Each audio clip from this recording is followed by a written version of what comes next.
What's up, guys? Welcome back for another episode on A Chef in Good Time. Today, for dinner, we're doing pork again. So instead of the pork chops that I did in a few episodes ago, we're going to go and do wonderful pork loin here. So it's just a nice center cut pork loin. I love pork loin. Again, I've learned how to make it really nice and juicy. With that, we're going to be doing some fresh Brussels, a sweet potato hash, and the bacon is going in the Brussels sprouts. So if you're somebody who's not like a huge fan of Brussels sprouts, I'm going to show you a way that I like to cook them that makes them freaking amazing. If you don't want to do fresh, if it's something you don't feel like you have time for, if you don't want to mess with them, you can always just get the frozen kind from the store. And then the bacon, you can kind of switch that up too, but I'll talk about that in the video as we get started. So let's go ahead. I'm gonna get this pork draining, get all these juices off of it, and then we're gonna talk about what I'm going to season it with today. So first things first, let me get the oven turned on here.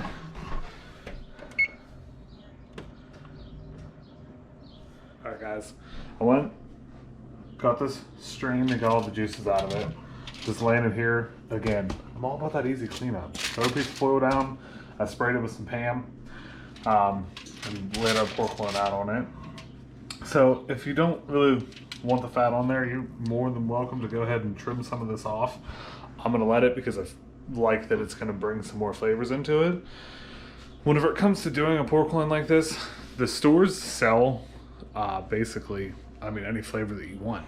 So you can get as creative as you want with this, and you can get as plain as you want with this. As easy as to go salt and pepper. So what I wanted to do was more of like a dry rubbed pork today.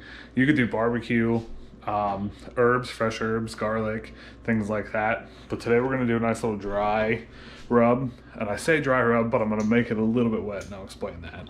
So I just got my bowl here that's got some garlic in it. And then I have my different seasonings. So I bought this barbecue because it's going to give me the things that I'm looking for. And again, you can just read the back. It tells you the ingredients that are in it. So like this one is mesquite. That's kind of the flavor that flavor profile that I'm thinking for dinner. So they have kind of similar things to them, but they're just a little bit different. This one is a smokehouse maple, so it's got a little bit of sweetness to it. This one's gonna give me more of that little bit of a spice and like chili kind of taste. And then this one is kind of all around, so it's more of a mix of the other two, but I want to mix them all together. So I'm just gonna go ahead and make a mess all over the counter. I'm gonna throw just a little bit of this one in here. I already put a tablespoon of garlic because I've realized that I can't do that on the camera. A little bit of that. And then a little bit of this last one. So then from there, I'm gonna take and add about, the last of my bottle here of olive oil. Put about a tablespoon of olive oil. Grab a spoon. We're just gonna get that nice and mixed. So this is what I mean by it's a dry rub, but it's a little wet because I want it to stick to the pork and not just fall right off of it. So I'm gonna take this. I need just a little bit more olive oil because I want it to kind of be able to spread easy. But I'll fix this up and we'll throw it on top of the pork. Perfect. So you can see I got a nice little even layer on top there. Then what I'm gonna do is just take a knife and I'm just gonna stab down into the meat a little bit, just to give a place for those juices to run. And then that's going in the oven because that is going to be the thing that takes the longest. So we're gonna toss that right in, and we're gonna get started on the other part of what's for dinner. Look at that, perfect. I can't even, if I planned that, and I didn't, that was awesome.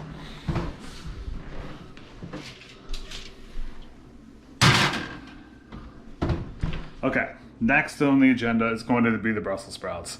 Again, with cooking, one of the things that really can hold people up is not managing the time well or using things in a different order. So I guess, I don't know, I know that most chefs have this, but it's like the ability to think ahead. So I want to start with the Brussels first because I'm using the cutting board, and instead of having to wash the cutting board in between each step, you know, because I have nothing on the cutting board yet in raw meat.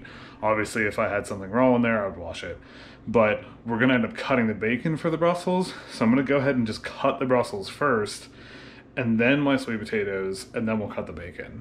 So that way all of our ingredients are cut and out of the way.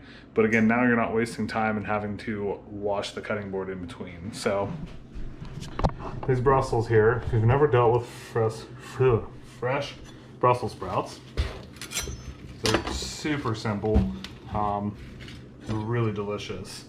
So you got these little extra leaves that end up falling off anyway as soon as you cut it in half. And then I like to take the stems off. So instead of running through and actually picking every leaf off of there, I just cut them. And then we're gonna toss those in our bowl. So again, cut it in half, lay it down, cut your stem off the bottom, and toss in your bowl.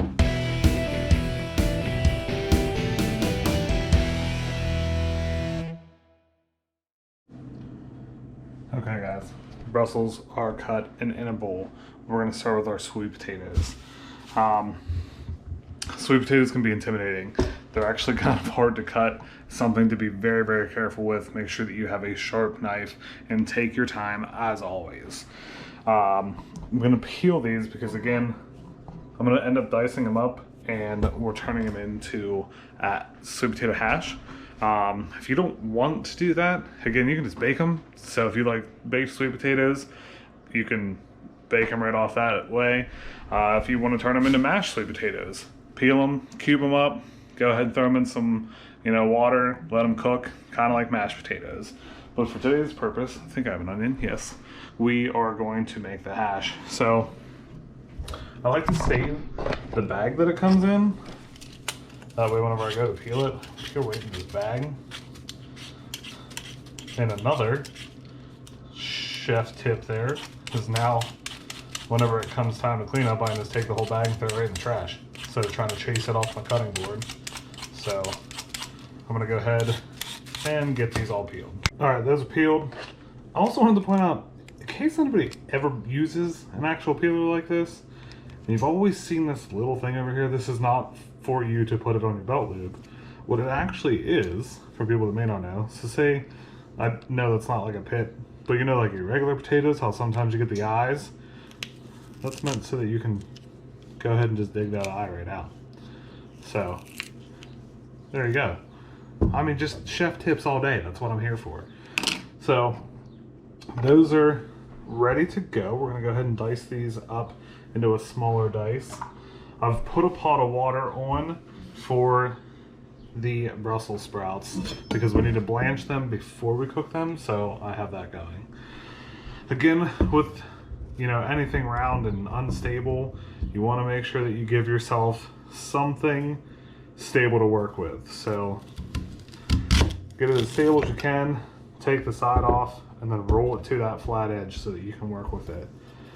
I've already showed you guys a bunch of times how to dice, so I think I'll just go ahead and toss these in here like this because I'm too lazy. So I love movie magic. We're going to get our onion, add that in there, and then we'll start on the bacon. Pulled just a couple strips of bacon out, and I've got them laying here nice and flat. We're gonna go ahead and cut those up because that's gonna start what we're going to be using in the pan to cook our Brussels. I just got a pan over here. It's getting warm. I'm gonna go ahead and toss in our sweet potatoes because they're gonna be like a medium heat, but a nice slow cook. We want them to cook the whole way through, and then we'll also get a nice crust on them, which makes them good. So while those are going, we're gonna take our bacon. I'm just gonna cut straight across here. And cut this into strips.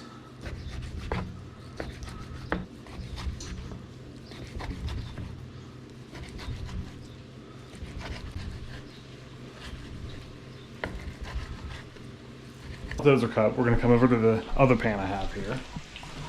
Set this down. I don't have this pan turned on yet. What I want to do is actually start this in a cold pan. Get that turned on.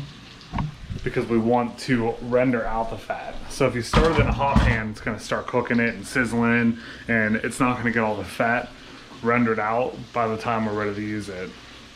So you can hear, I'm sure in the background, that our sweet potatoes are starting to cook.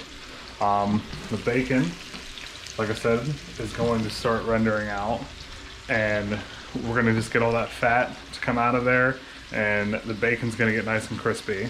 So I'm gonna go ahead and blanch off our Brussels sprouts so that they're ready to go, because you want them dry whenever you toss them into the pan with the bacon. So I'm just gonna kind of let you guys sit back and watch this stuff cook for a little bit.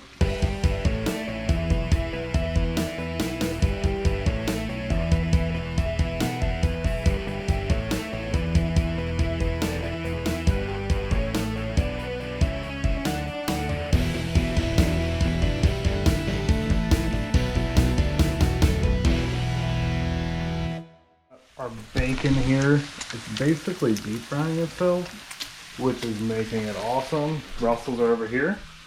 Like I said, I blanched them. They were in there for about 2 minutes.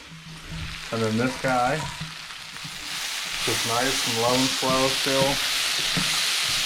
Again, we want to make sure it cooks, but I also want it to get nice and caramelized.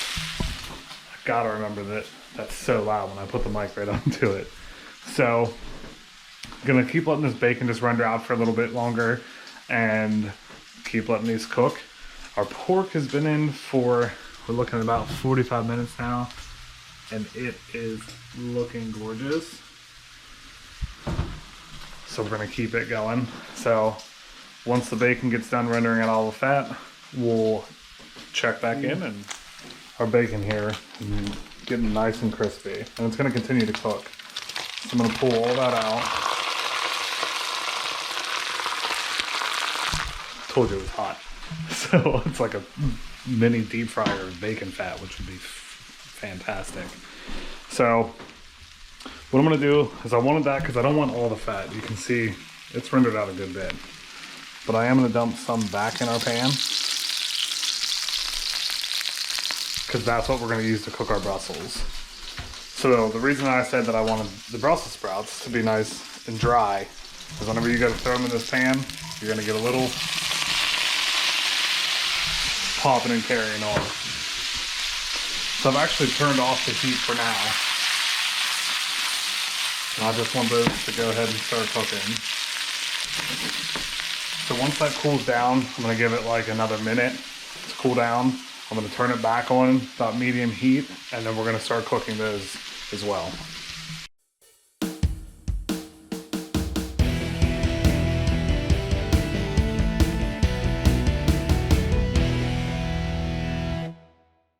It smells awesome in here, and I'm telling you, these flavors are coming together great. Let's drop my camera. You can see our hash. It's got nice and toasty on our potatoes. Our Brussels sprouts are getting nice and charred up. So at this point, what I'm going to do now is we probably have about another, I'm going to say 10 minutes on our pork. So tossing in my bacon crumbs. Gonna get those tossed up. And then I'm just gonna kill the heat to that. Kill the heat to that. Kill the heat to the hash. And then this is what makes these Brussels so delicious. So I'm just gonna toss some of this in here. Give it a toss, let it sit. The pork, what we're looking for is we want to be at like 155-ish. Again, I put it in right around 3. We're about 10 till 4 now. So it's gonna take about an hour. Like I said, I think I'll probably still have about 10 more minutes on it. So I'm gonna pull it out here in a little bit, let it rest. We'll check it, see where it's at, and go from there. Guys, the pork is out and it smells so good. I pulled it out right at the hour mark and I just cut mine in half. That's how I look at it. I don't actually have a thermometer at my house. So I went an hour, let it rest for 5 minutes, and it seems to be done perfectly. So I'm gonna go ahead, plate it up. We'll take a look at it on a plate.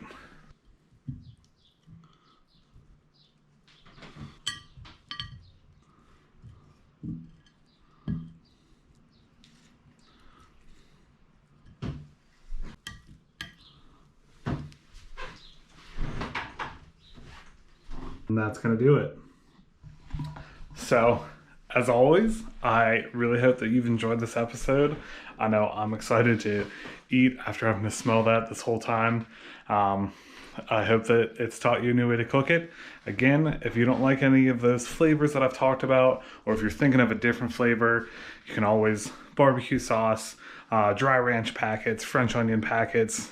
Honestly, it goes on and on of the ways that you could season and cook your pork, but it's going to be about the same time as everything else. So I'm hoping that those little tips and tricks show you how to cook a meal without all the pressure of wondering how to get all the things done in time. Everything stayed hot because I left them in the pans on there. And yeah, that's going to be it. So again, hope you enjoyed. If you did, please go ahead and give me a big old thumbs up there. It's down there, the screen. I don't know, it's on one of the sides. Make sure to subscribe so you can follow along. And as always, take care and have a nice day.